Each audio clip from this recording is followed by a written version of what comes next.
জুয়ার ফাঁদে পড়ে অবশেষে নিজের শেষ আশ্রয় হিসেবে যে জমিটুকু ছিল সেইটুকু বিক্রি করে দিতে হলো। তারপরেও এখনও দেনা 4 লক্ষ টাকা আছে। অর্থাৎ এক ভাইয়ের 10 লক্ষ টাকা এই জুয়া খেলে ঋণ হয়ে গেছিল, কিন্তু তার যে চাপ ছিল যে পরিশোধ করার ক্ষেত্রে এবং তার দিনকে দিন সুদ বাড়ার কারণে, অর্থাৎ 10 লক্ষ টাকা যে কোন দিন 20 লক্ষ হবে তার নিশ্চয়তা নাই। সেই কারণে সে কী করলো, শেষ পর্যন্ত তার যে আশ্রয়টুকু ছিল বাড়ি ভিটা, সেখানকার জমি বিক্রি করে 6 লক্ষ টাকা সে তাদের পরিশোধ করে এবং পরিশোধ করার পরও তার এখনও 4 লক্ষ টাকা ঋণ আছে। তো দেখেন যে এই জুয়া খেলার শেষ পরিণতিতে কী হয়। শেষ পরিণতিতে আমরা কম বেশি জানি যে সাধারণত কী হয়, মৃত্যুবরণ করে, অর্থাৎ সুইসাইড করে।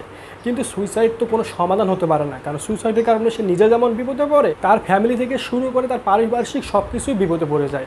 তাই এটা তো কখনো করা যাবে না। আর এছাড়াও এই কাজ করলে কখনো জান্নাতে প্রবেশ করাও সম্ভব না, তাই এটা তো করা যাবে না।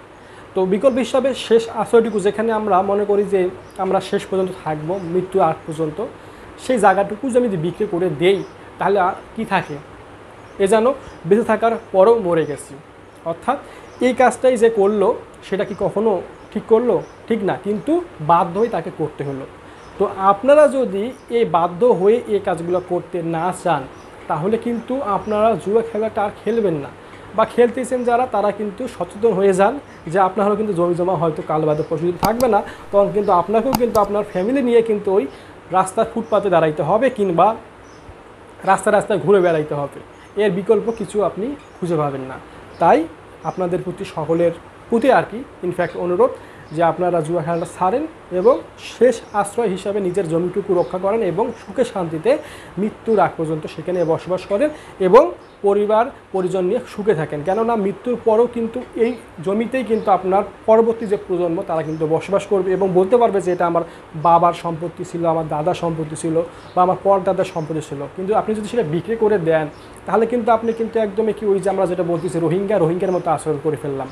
অর্থাৎ আমাদের কিন্তু নিজস্ব কোনো বাসস্থান থাকবে না, আমাদের পৈতৃক ভিটা কোথায়, আমরা জন্ম নিয়েছি কোথায়, আমাদের বাপের ভিটা ছিল কোথায়, সেটা আমরা কিচ্ছুই বুঝতে পারবো না।